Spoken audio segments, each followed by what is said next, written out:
안녕하세요, 배상환노입니다. 4월 12일 오늘은 군산에서 광어 다운샷 탐사 낚시를 다녀왔습니다. 비흥항에서 6시 반 정도에 출발을 했고 1시간 반 정도 이동해서 왕등도 근처에서 먼저 낚시를 시작했습니다. 예보상으로는 분명히 바람이 이렇게 세지는 않았는데 실제로는 바람이 굉장히 셌습니다.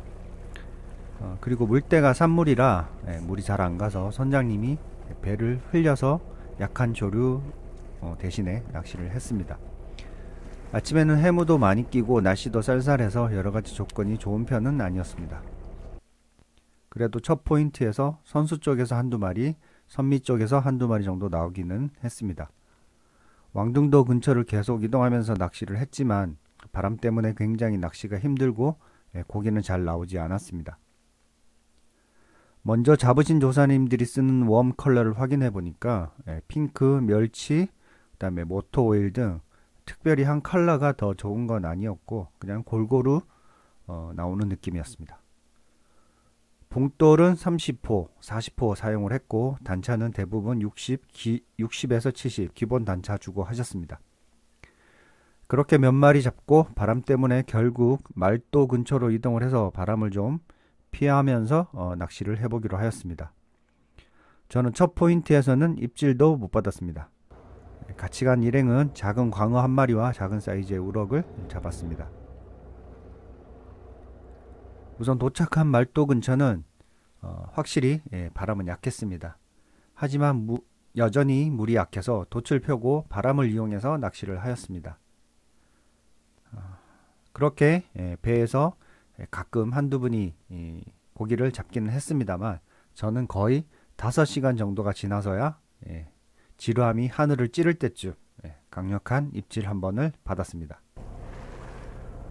어초 진입 후 바닥을 찍고 로드를 살짝 들었다가 다시 썬바 눌러서 바닥 찍은 다음에 라인 텐션만 유지하게 한두 바퀴 감아준 상태로 텐션을 유지하고 있었습니다. 여기서 어초에 대해서 궁금해 하시는 분들이 좀 있을 거라고 생각을 하고 설명을 드려보려고 합니다. 저희도 사실 어초 했을 때 실제 모양이 어떻게 생겼는지 아마 아시는 분들은 있겠지만 모르시는 분들도 있다고 생각을 해서 어초 얘기가 나온 김에 어초 모양에 대해서 한번 제가 설명을 드리고 넘어가도록 하겠습니다.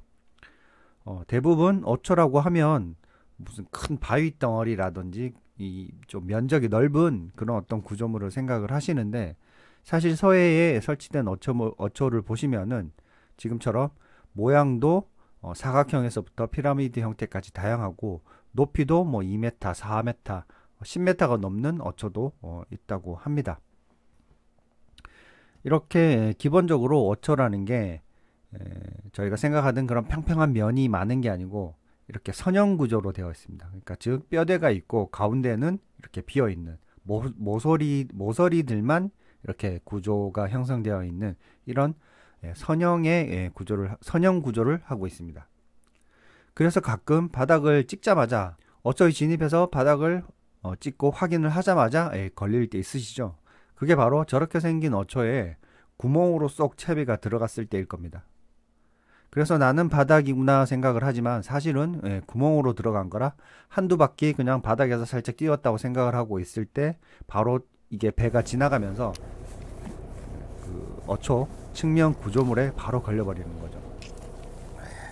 그래서 선장님들이 어초 진입하기 전에 몇 메터짜리 어초입니다 라고 높이를 알려주시거나 혹은 몇 바퀴 감으세요 라고 하고 미리 진입할 때부터 어초 높이만큼 채비를 들어 올려서 진입하는 거를 설명을 하시죠. 자, 여기 어초도 듬성듬성 무너진 어초 높이가 한 2m 정도 되네요. 높은 부분이. 자신 없으신 분들은 감고 가세요. 그런데 대부분은 그렇게 설명을 듣고도 이게 지금 어초에 닿았나, 어초에서 얼마나 떠있나, 혹은 뭐 닿는 느낌이 없으니까 선장님 말보다는 내 감을 더 믿어. 저만 그런 거 아니죠? 그래서 바닥 한번 하겠다고 썬바 눌러서 다시 한번 바닥 이렇게 쿵 하고 확인하시죠? 저도 그렇게 합니다 가끔. 그래서 만약에 바닥을 확인했을 경우 한참 내려간 다음에 바닥을 확인했어. 아, 거봐, 역시 내 채비가 어초에서 너무 높이 있었어 라고 생각을 하시는데, 그때 빡 하고 바로 밑걸림이 생겨버리죠. 그게 말씀드린 것처럼, 화면에 제가 아까 앞에 말씀드린 것처럼 채비가 어초 윗면, 어떤 구조물의 바닥이 닿는 윗면을 찍은 게 아니고 아마 저 구멍 사이로, 채비 어초 사이로 아마 쑥 내려가서 바닥을 찍고, 그래서 이동할 때 탈출을 못하고 아마 바로 걸려버리는 경우가 있을 겁니다.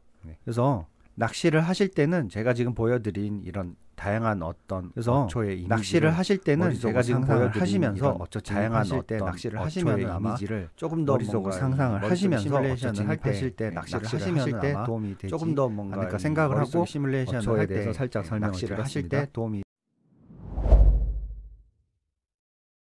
그렇게 이제 채비를 저는 이렇게 텐션을 유지하면서 배가 좌우로 많이 흔들리는데 로드의 끝을 최대한 수면 높이랑 일정하게 유지하려고 노력하면서 스테이를 하고 있었습니다.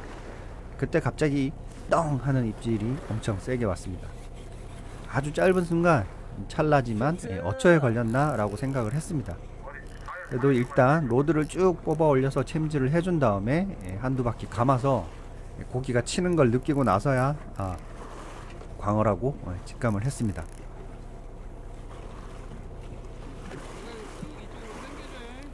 자, 릴링을 몇 바퀴 했는데 이 무게랑 바늘털이 하는 게 심상치가 않았습니다. 그 특유의 치는 느낌 있잖아요. 넓적하게 생긴 놈의 그 발버둥 치는 느낌, 꿀렁꿀렁 하는 거. 이렇게 점심시간 직전에 한 마리 릴링을 했습니다. 사이즈는 언뜻 봐도 60은 넘어 보였고요. 나중에 사이즈 측정해보니까 한 65 정도 되는 사이즈였습니다. 이 한 마리가 결국 이날 최대어로 배에서 제가 사이즈로 1등을 했습니다. 그리고 광어도 저는 이 한 마리가 끝이었습니다. 여기서 잠깐 광어 낚시 초보이신 분들을 위해서 광어 낚시 요령에 대해서 제가 아는 지식 내에서 잠깐 설명을 드리고 넘어가도록 하겠습니다. 중수 이상의 분들은 영상 넘기셔도 됩니다. 자, 일단 광어는 바닥에 붙어서 주로 생활을 하는 놈입니다. 바닥에 배를 깔고 있다가 먹이가 지나가면 몸을 이렇게 활처럼 휘었다가 한 방에 팡 하고 튀어 올라서 먹이를 사냥하는 놈입니다. 가끔 그렇지 않고 먹이를 따라오는 광어도 있기는 합니다. 그러니까 바닥 찍고 살짝 들어서 웜을 일정한 높이로 계속 움직일 수 있게 해줘야 합니다. 바닥을 뽕돌이 닿게끔 질질 끌어도 안되고, 바닥을 질질 끌면 웜 액션이 깨지거나 웜이 좀 잘못 움직이는 경우가 있습니다. 배 진행 방향과 조류 방향이 다를 때는 바닥에 닿는 순간 웜이 반대로 돌아가기도 하고 그렇습니다. 너무 높이 떠 있어도 안됩니다. 아까 말씀드린 것처럼 광어가 보통 저희가 이제 뛰어 올라서 먹을 수 있는 정도의 높이, 그거 이제 보통 저희가 한 60에서 70 정도라고 생각을 하고, 기성채비들이 그렇게 나오죠. 그 높이로. 그렇게 생각을 했을 때 너무 높이 있게 돼도 광어가 한 방에 이렇게 뛰어 올라서 사냥할 수 없는 높이가 되니까 입질 받기가 힘들겠죠.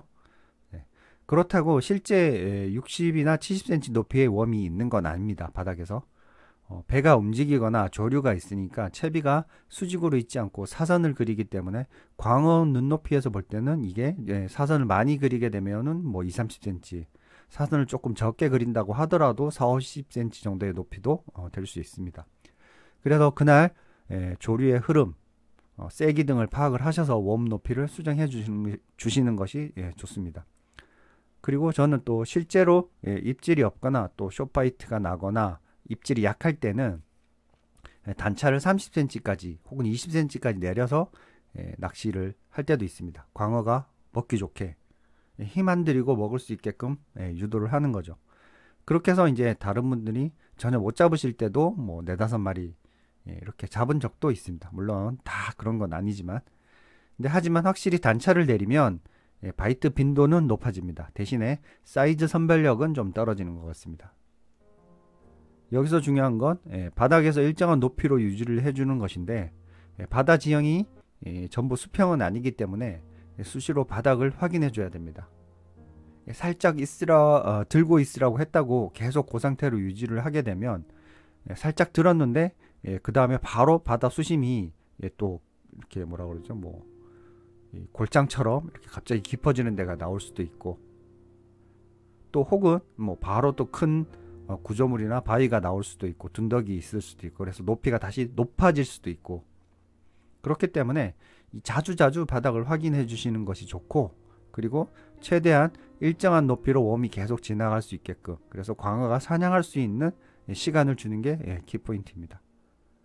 그러기 위해서 또 하나의 테크닉이 저희가 릴을 감았다가, 그러니까 예를 들어서 바닥이 그러니까 수심이 낮아졌다고 해서 다시 릴을 감고, 또 수심이 깊어졌다고 해서 썬바를 눌러서 채비를 급하게 내리는 것보다는 일단은 처음에는 단차가 크지 않을 경우에는 로드웍으로만, 그러니까 로드를 수면까지 내렸다가 혹은 머리 위까지 이렇게 들어 올렸다가 그 차이로만으로도 한 1.5m 정도, 뭐 2m까지는 수심의 단차를 커버가 가능하니까 회전으로 감거나 내리는 것보다는 로드만 천천히 들었다 내렸다 하는 동작을 하는 것을 추천드립니다.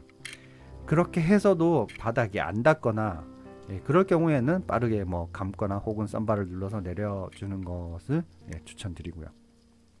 어쨌든 그렇게 할 때도 너무 급하게 오르락내리락 해서 웜이 막 이렇게 너무 팔랑팔랑 하거나 수직으로 떨어지거나 이런 자세를 취하지 않도록 해주는 것이 좋습니다.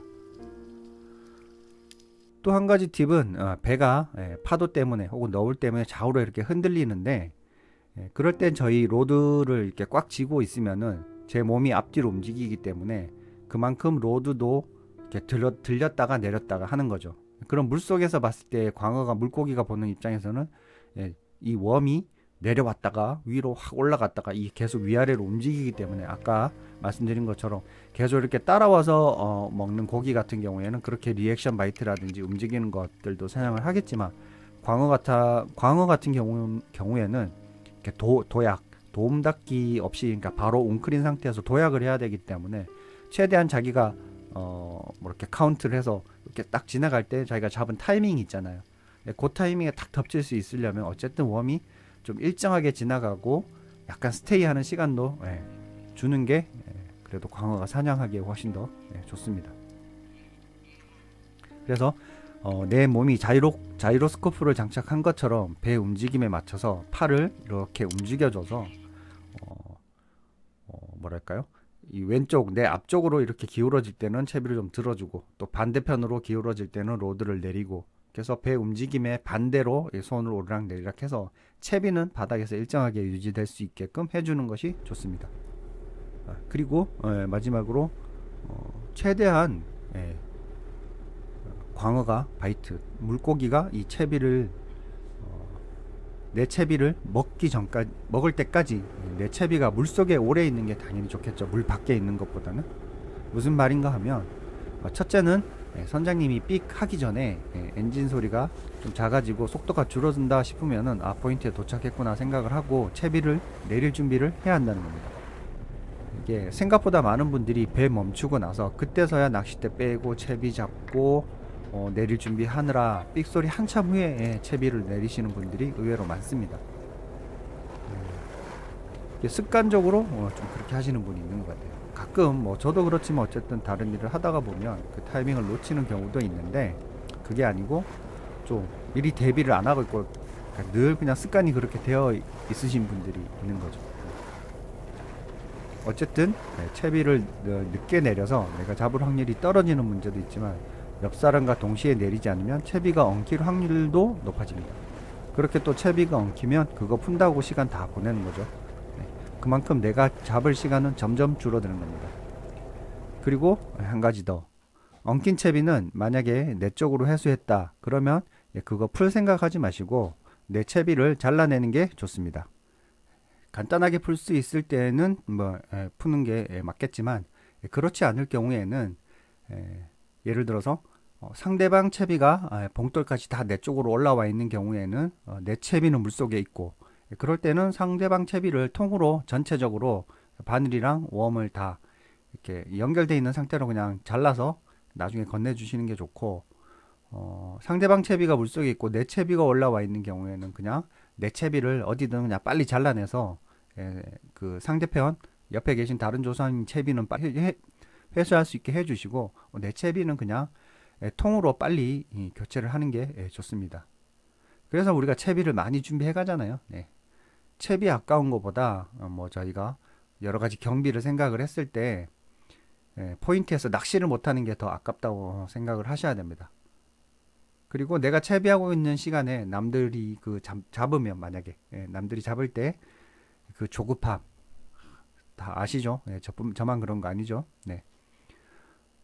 또 채비 트러블로 문제가 생겼을 때 최대한 빨리 채비를 교체해서 포인트가 지나가 버리기 전에 다시 채비를 넣어야 되는데 채비 털리고 나면 그때 이제 태클박스에서 채비 꺼내서 그 이렇게 봉투 안에 이렇게 들어가 있잖아요. 그거 다시 뭐 풀러내고 뭐 매듭하고 뭐 이렇게 한다고 또 시간 보내시는 분들 있으시죠? 제가 추천드리는 건 로드를 2대 이상 가지고 다니시기를 추천드리고, 그래서 채비나 낚싯대에 문제가 생기면 바로 세컨대로 낚시를 하는 걸 추천드립니다. 그리고 털린 채비는 그때 이제 채비를 하는 게 아니고 배 이동하거나 약간 뭐 뭔가 포인트 이동을 할 때 그때 준비를 하시기를 그때 준비하시면 됩니다. 두 번째는 낚싯대를 만약에 한 대로 내가 할 때는 채비를 그 바늘이랑 웜 연결되어 있는 그 채비 있잖아. 그 채비를 미리 내가 손이 잘 닿는 곳에 미리 여러 개를 좀 준비를 해 두시고, 저 같은 경우에는 채비를 봉투에서 꺼내서 일자로 다 푼 다음에 거기에 웜이랑 봉돌까지 미리 다 달아둡니다. 그리고 배 앞쪽이나 혹은 제 뒤쪽에 바늘을 몇 개를 이렇게 걸어서 딱 이렇게 펴진 상태로 두고 준비를 해둡니다. 그때 이제 웜 컬러라든지 웜 형태도 웜도 컬러나 형태별로 바꿔 끼우지 않고 저는 여러 개 준비해 놓습니다. 그러다가 다른 웜으로 바꾸고 싶을 때는 그냥 채비를 통째로 교환을 합니다. 웜을 계속 바꿔 끼면 웜이 손상되기도 하고, 핀도레로 해서 통째로 바꿔 끼는 게 웜을 빼서 끼우는 것보다 시간도 훨씬 더 짧게 듭니다. 뭐 이때 만약 매듭을 빠르게 하실 수 있는 분들은 원줄에다가 뭐 맨도레 혹은 뭐 바로 낚싯줄을 연결하셔도 되고, 좀 속도가 느리시거나 매듭을 잘 못하시는 분들 같은 경우에는 끝에다가 핀도레로 해서 원줄에는 맨도레를 달고 그냥 그렇게 그냥 핀도레로 바로 연결하시는 것도 추천드립니다. 입질 파악이나 감도가 떨어지기는 하겠지만, 물론 광어 자체가 입질이 워낙 강하고 세다 보니까 뭐 그 차이로 인해서 입질을 못 느끼거나 그렇게 할 정도까지는 아니라고 생각을 합니다. 물론 뭐 상황에 따라 조금 다르기는 하겠습니다. 수심이 엄청 깊거나 입질이 예민한 경우에 낚시를 해야 되는 경우에는 그것도 충분히 조가를 좌우하겠지만 대부분은 그렇지 않다고 생각을 합니다. 자, 요 정도로 뭐 광어 낚시에 대한 기본 낚시 방법 혹은 유념해야 될 사항들은 다 말씀드렸다고 생각을 하고, 이외에도 더 많은 고려해야 될 사항들이 있기는 하지만 광어 낚시를 처음 하시는 초보분들은 이 정도만 알고 낚시를 하셔도 다른 분들보다 훨씬 더 광어를 혹은 다른 고기를 잡아낼 확률이 높아질 거라고 생각을 합니다. 이 한 마리로 오늘 제 조과는 끝이었고요. 배 전체적으로 웜 컬러는 특별히 뭐 특성을 타는 것 같지는 않았습니다. 모양은 대부분의 조사님들이 쉐드 5인치를 사용하셨습니다. 이제 점점 낚기온도 많이 올라가고 수온도 빠르게 올라가고 있으니 얼른 출조하셔서 손맛들 많이 보시기 바랍니다. 대광어도 나오고 있습니다. 지금까지 개상한 노였습니다. 그리고 구독과 좋아요 부탁드립니다. 감사합니다.